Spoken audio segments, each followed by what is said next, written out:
Well, the weekend is becoming crazy when it comes to pro wrestling.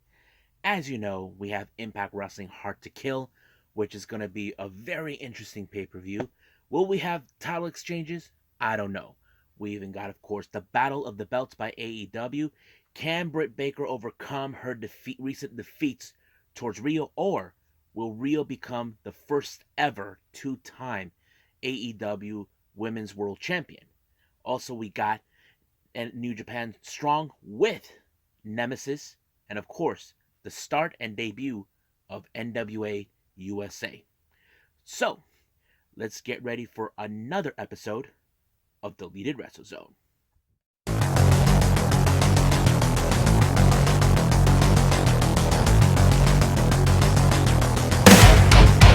Are you ready?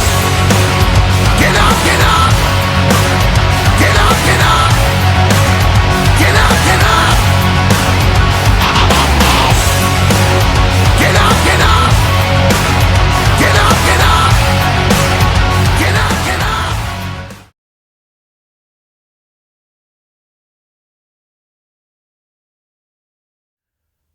Welcome everybody to Deleted Wrestle Zone. All things that is pro wrestling with AEW, NXT, New Japan Pro Wrestling, Impact Wrestling, the National Wrestling Alliance, various promotions, wrestlers, matches, and championships.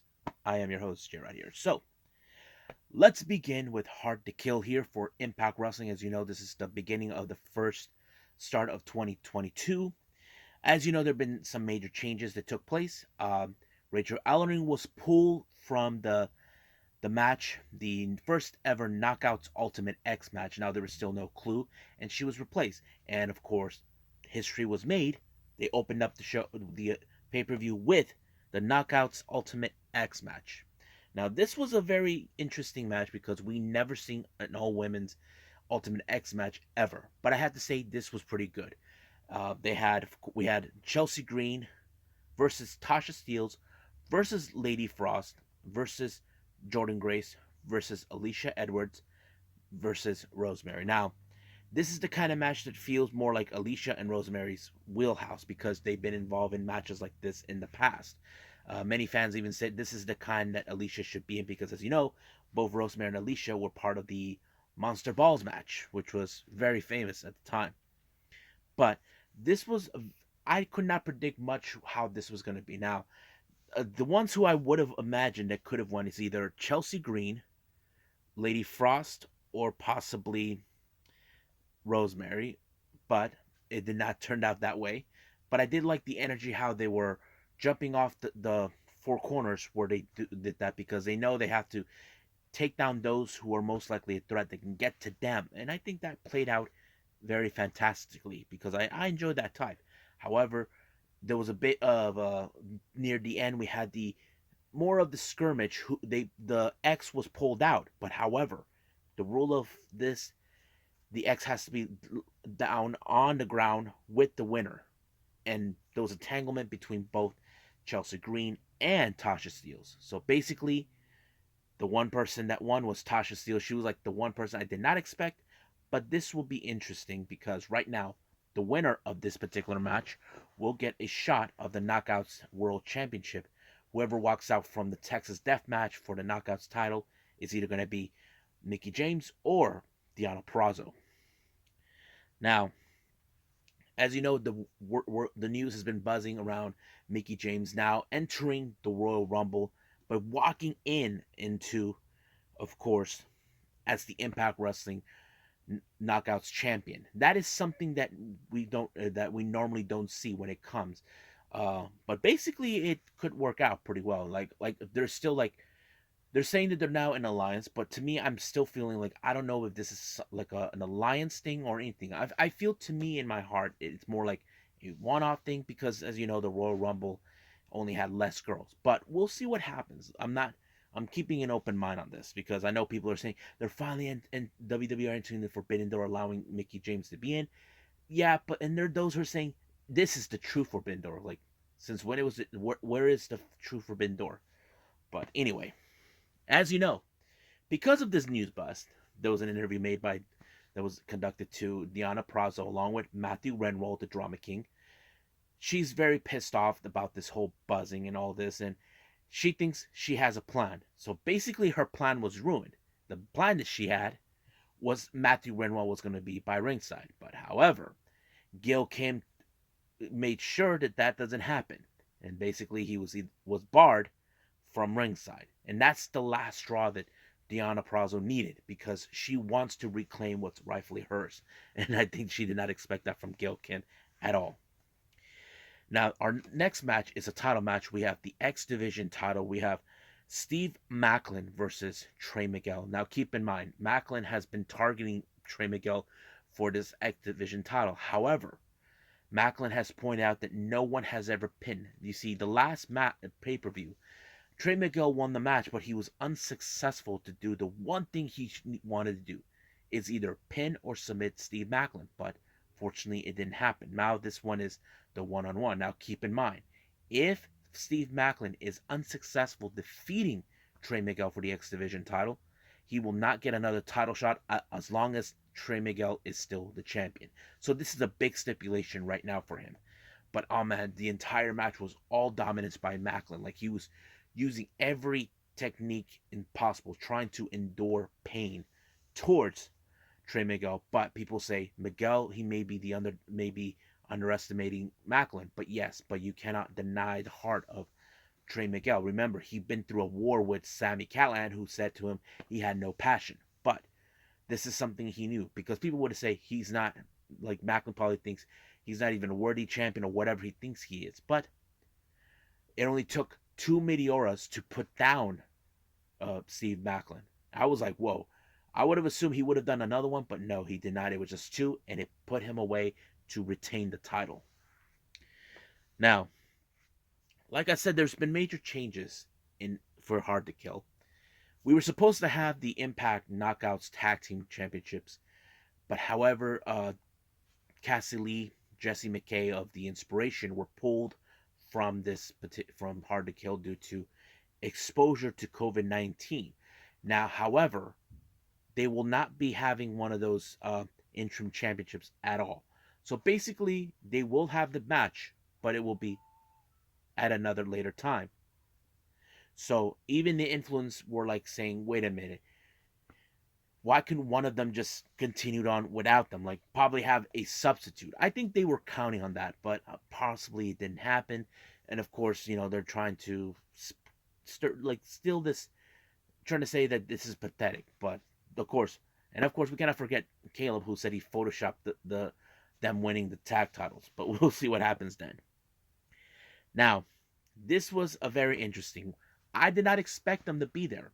We have, of course, Ian Riccaboni, who was the voice of Ring of Honor, along with Bobby Cruz, the ring announcer. They made their presence known being there because the Ring of Honor World Champion, the title that Jonathan Gresham won against Jay Lethal, was put on the line against Chris Sabin in a Pure Wrestling's rules match. Now, keep in mind, this is something that is in the wheelhouse of Jonathan Gresham, and I don't know if I've ever seen Chris Sabin involved in pure wrestling matches. I know he's been involved in Ring of Honor in the past, but it was a good match. I think it was a fantastic match. I enjoyed it because like I said, I wasn't much of the pure wrestling from when they brought this back to Ring of Honor, but I enjoyed it, and I can't wait to see Terminus. But it was an amazing match, and it was Jonathan Gresham that retained the title when he pinned Chris Sabin, and I thought it was great, a classic match. Now, let's see. Now we get the most interesting grudge match we have seen over the time. Jonah versus Jonathan Gresham. Jonah made his debut recently during a pay-per-view event, and of course, he attacked Jonathan Gresham, Josh Alexander, because he's targeting the top dogs. I thought this was a brutal match. I just wow. It was more like Jonah was being dominant no matter what. Now you look at Josh Alexander, who's been mostly the guy who people say you can't do this, you can't do that, you will never mount to anything, you will never beat this guy. That sort of played out in a very fantastic story. But no matter what, Josh Alexander was trying to put whatever it takes to win this match. Now, the only weapon he had was the ankle lock, and it took him a bit of a while to get it right until finally Jonah had to tap out. So now it goes back to the drawing board for Jonah. So, what does this mean for Josh Alexander? Does this mean he will now focus his opportunity for a chance to reclaim what he lost towards Moose? Well, we'll see about that down the line. Now we get to the most interesting match, Hardcore War, between Diener, Carl Anderson, Doc Gallows, Joe Dorian, and Eric Young to take on Eddie Edwards, Willie Mack, Rich Swann, Heath, and Rhino. This match was insane. It was kind of like any other match where it starts out with two people and every 30 seconds a new one will show up. But keep in mind, the Good Brothers and Violent by Design, they had the advantage match. But this match was so brutal, you wouldn't expect it. But I did not expect the outcome. And that outcome was Heath making the pin. I was like, whoa, that was a great impression, to see Heath finally picks up a good victory. But however, the celebration ended with the shocking invasion of ROH. Now, you're probably saying, wait a minute, isn't ROH done? Well, there's still more about this that I need to figure out. I need to understand more and try to do more research on it, try to find out what's going on. We just saw Mike Bennett, um, Matt Taven, Vincent, PCO. They attacked everybody in the ring. Now, you probably ask yourselves, wait a minute, wasn't Vincent in the feud with Matt Taven and Mike Bennett before? I mean, yeah, it's kind of strange. And of course, wherever Mike Bennett's at, here comes Maria. Now, there were reports indicating that Mike Bennett and Maria might be coming back, and I wouldn't be surprised if he brought them over. Now, as soon as this whole thing happened, Gia Miller goes up to Scott D'Amore to get it up and try to find out what's the scoop, what's going on, that he knew anything about it. D'Amore claims that he did not know anything about it, but he said he's going to make a phone call to Baltimore. Now, those who don't know or do know, Ring of Honor operates out in Baltimore, Maryland. So it would make perfect sense. Now, I think we're having right now this invasion angle. I think it's pretty interesting because, Impact has been really, really killing it so far. I mean, they have been very impressive with their product for months now. And I have to say, maybe they shouldn't be aligned with anybody or having a working relationship because, they've been doing pretty good for themselves, despite the fact that not a lot of people watch Impact, but they should. So anyway, our next match is for the Impact World Championship. In a three-way match, we have W. Morrissey versus Matt Cardona versus the champion Moose. This was a very interesting match. As you know, W. Morrissey came with the mission to become Impact World Champion. You got Matt Cardona, who's been one of those guys that never held the world title ever, even when from his previous employer. And then there's Moose, who is the self-proclaimed best in the world, the wrestling god. Many people say, nope, the wrestling god here is Karl Gotch. But it was an amazing match. I thought it was a great. Even Chelsea Green showed up to give a helping hand, but even so, it did not work. But Moose somehow was able to take this one. Two refs were knocked out completely, giving Moose the opportunity to retain the title. Now, initially, I thought in the back of my mind that Josh Alexander was going to show up and tell Moose, I'm coming for that.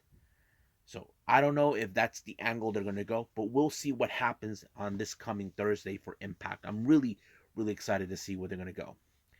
Now, our main event is, in fact, the Knockouts World Championship in a Texas death match. We have Deonna Purrazzo, who has been trying to regain her title to become three-time Knockouts champ, versus the Queen of Hardcore Country, Mickie James. I thought this match was so insane. Now, people can say, let's compare this one with, of course, the other brutal matches we've seen with AEW, with that tag team match, including the Thunder Rosa versus Britt Baker. I have to say, I don't think it matters which is better, but I have to say they're the most brutal matches I've seen women do so far. I've seen so far mostly the women do it. I even talked about Prominence many times over, and I became a fan. But I think this match was great. But I did not expect for Deonna Purrazzo to pull out the thumbtacks. I don't think Mickey James has ever been in this type of situations in a match before. I mean, I'm sure she's been through tables, chairs, but it was brutal. But I did not expect that. But however, the idea of this match, it's either when you make a pinfall, they have 10 counts. If they don't get up from that, the match is over. But all of a sudden, that sleazeball drama king shows up, giving the helping hand. Even his interference didn't help. Basically, Mickey James took care of him. But however, it was Mickey James who finally did it when she pulled up the uh that DDT that she normally does. And I'm like, wow, it was great. And even she retained the title, so that means she's going to the Royal Rumble with the title. Now I know there's going to be a lot of buzz over this, but like I said, I don't think this is like an alliance. I feel like this is maybe like a loan or something. I'm not sure, but we will see. We'll keep an open mind on that. So I believe it's done with Impact hard to Kill. It was a pretty good event. I like it. But right now, I believe it's time to move on with AEW Battle of the Belts.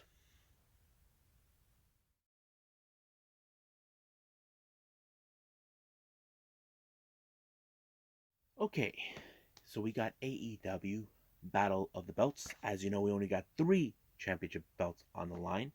The first match involves the AEW Interim TNT Championship. Now, this was something that was set because Cody could not compete due to he did not want to violate protocol when it comes to medical things, that sort of thing.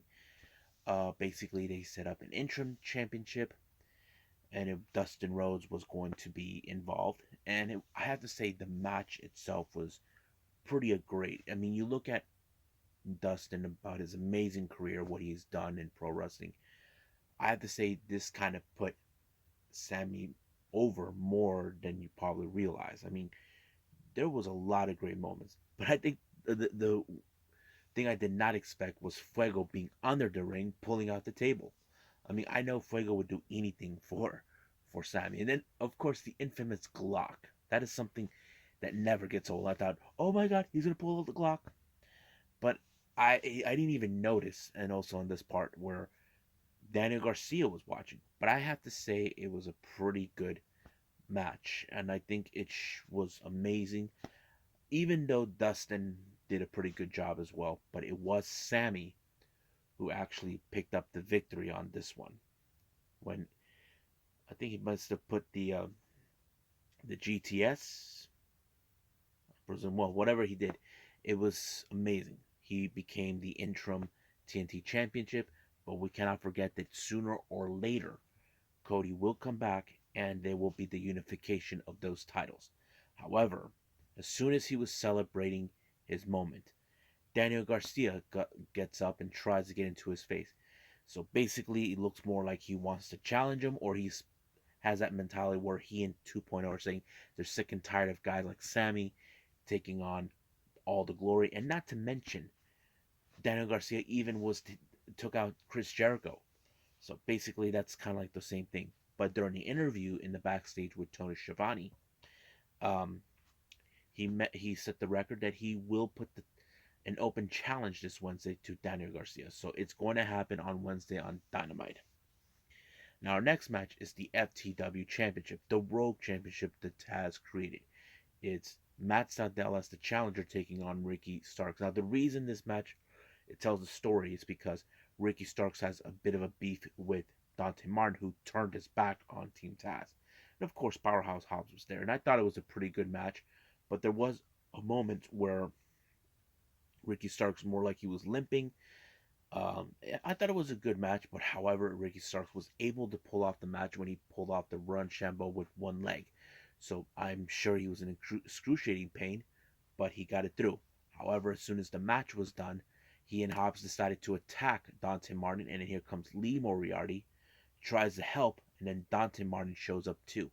However, he and Powerhouse Hobbs have a date with Destiny this coming Wednesday, but Ricky told Hobbs, deal with them on Wednesday. So basically, he doesn't want him to get hurt, or he's trying to play it safe or smart. However, is however you want to call it. But we'll see what that happens. Now, our main event is the AEW Women's World Championship. Now, this was a crucial match. As you know, Britt Baker hasn't beaten Rio ever since day one. And I think this is one of those moments where is the pressure on Britt, because we know she has Rebel and Jamie Hayter by her side. And I think it kind of fits in the perfect way. No matter what Rio tried, no matter what Britt does, it didn't work with Jamie Hayter. There was a couple of misfires again that took place. So basically, but however, it was Britt Baker that somehow was able to overcome it and put Rio in the lockjaw. But sooner or later, she will lose that title reign. We're almost getting close to possibly, let's see, we're currently in January, February, March, April, May, like maybe 4 months away till Double or Nothing before, if someone is strong enough to dethrone her. Now, we will talk about that at some other point. But I do know there is one person that many fans are speculating it could be. And you guys know who that is. And that could be Thunder Rosa. So we'll just wait and see. But right now, I think it's time for New Japan Strong with Nemesis.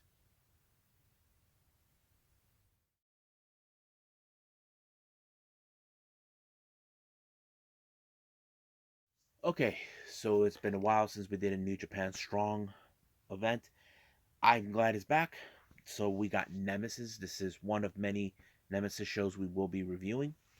The first match is the DKC versus TJP. Now, keep in mind, this is a feud that's been built up on. As you know, the DKC is a young line of the LA Dojo. The LA Dojo guys have a beef with TJP for turning on them since he joined Will Ospreay. Will Ospreay took offense, decided to piss off the LA Dojo guys, claiming that their presence in New Japan Strong is going to be ruined because they are nothing but a bunch of weasels. And they took that as an offense. But however, I have to say DKC put up a great match with TJP. I was like impressed. I have seen DKC before. If you guys know this or not, even he actually wrestled down here in San Diego like probably 2-3 years ago. He was part of Fist Combat and he made appearances in Level Up, but it was great that he was there. And now I have to say he really impressed me, being the guy who has to deal with TJP, how he turned his back on him. But however, when it comes to TJP, you know for a fact that TJP finds a way to cheat his way through or try to use his ability as much as possible to defeat a young lion. And that's exactly what he did when he pulled up the Black Mamba, and it was already over. But I have to say DKC really put up a good show on this one. Next up, we have tag team action. We got Kata Murray teaming with the Golden Boy, Jordan Clearwater, to take on Bullet Club for life, Chris Bay and Hikuleo. Now, this was a great combination between them. I know that uh, Chris Bay and Hikuleo have been a tag team for quite some time, pre-orders from Jay White. So I have to say, it kind of tells us we could see these guys become tag team champions and down the line in the future. I would like to see those guys become Impact World Tag Team Champions, but it was great. But however, it was Chris Bay who picked up the victory when he put um, Kata Murray with the knee shot right in the face, and 1, 2, 3, it was over. Bullet Club wins the match. Now our main event is Gabriel Kidd taking on Eddie Kingston. Now this is a very, very interesting match. If you guys know this or not, Eddie Kingston is studied the ways of Kings Road. If you guys aren't familiarized with Kings Road, this is the particular style that's used in All Japan Pro Wrestling. And you're probably saying, wait a minute, we're in New Japan. Weren't he supposed to play New Japan style? No. Basically, he studied that. He's been a fan of that and all that. But it kind of fits into his style. I know there's a lot of people would talk about that, but maybe one day I'll do a difference. What is the difference with all the styles in Japan? But we'll get to that some other time. But the match was great. There was moments where Gabriel Kidd even gave him some good chops. He's like saying, "Nah, come on, you can hit me harder." But of course, the finisher was in fact by Eddie Kingston, the black the back fist right in his face. 1, 2, 3. I thought it was great. So it's great to see Eddie Kingston be involved with here. Hopefully, get to see him more often down there.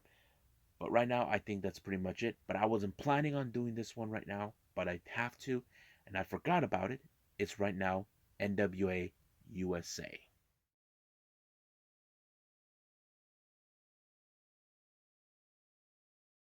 Okay, so NWA USA debuted on a Saturday, which is great.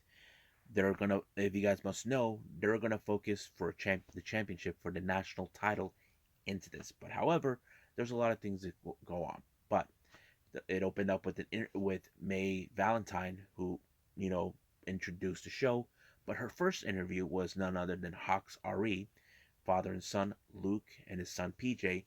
It turns out that they were part of the main event as a competing against each other for the junior heavyweight qualifying match. Basically, now they're reviving the junior heavyweight championship, and both father and son are going to be competing against each other. Now, May Valentine made a good observation. This is awkward. Now, these two have been a tag team together, but facing off each other, that is something that you don't see every day. But Luke told his own son that he loves him, to put up the best fight of his life. And that's something that he knows. There will be some feelings broken, but this is a match. This is has done. And I have to say it was pretty darn good. Now back near the ring, Kyle Davis does his own interview with George South, who wanted to talk about Colby Corino, who he raised since he was good friends with his dad, Steve Corino. But the Fixers showed up to send a message to George, but that message was they were going to beat him up, and Tim Storm was there to get them out of there. But however, he did say right now that he became the general director of NWA USA, and he suspended both the Fixers. So basically, they're going to be not showing up with Cobra Carino. So it's great. Now, our first match that we have is, of course, part of the qualifying match between for the junior heavyweight. We have C.W. Anderson with George South taking on Colby Carino. Now, you know for a fact in this, Colby Carino would do anything to win that. But the real question is, now that he doesn't have the Fixers by his sides, can he survive without them? Obvious question is, he did, because he's all about cheating his way through. He won this match by using the ropes when the ref did not see it. Now you can tell that many fans did not like that, but that's how Colby Carino is. So basically, he is in the whole thing with in the tournament, but we'll see what happens if he does make it or not. Now, Kyle Davis does 2 interviews with Nick Aldis. Basically, proud to be there. That he will be making some appearances, but as you know, that he will not be wrestling there because they're going to focus on something else. But speaking of that, here comes the the NWA national champion, Chris Adonis. As you know, he thinks this show is all about him.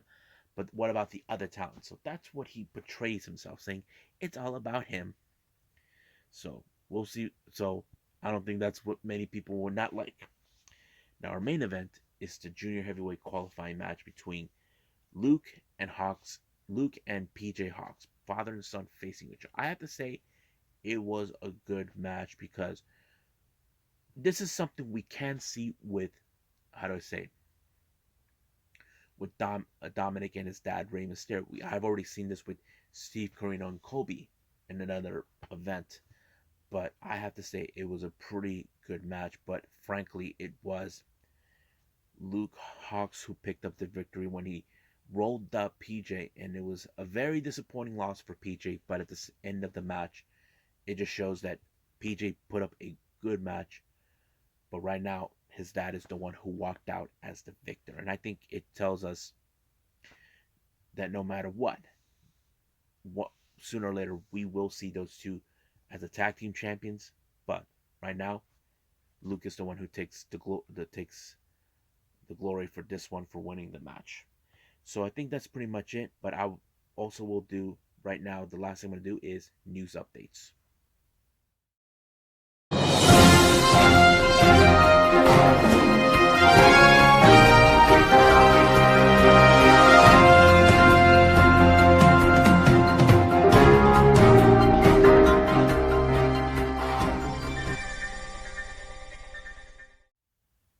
Okay, so the last thing I'm going to do for all of you, this is news updates.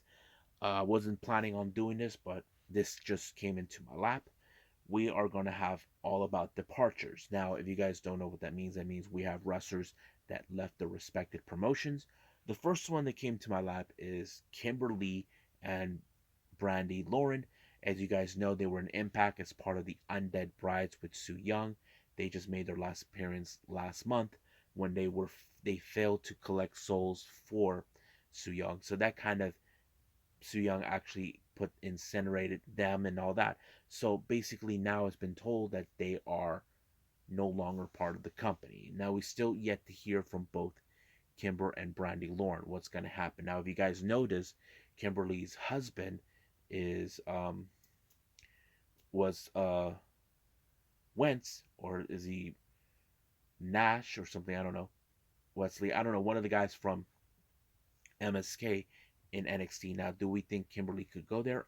I highly doubt it, but but you may never know.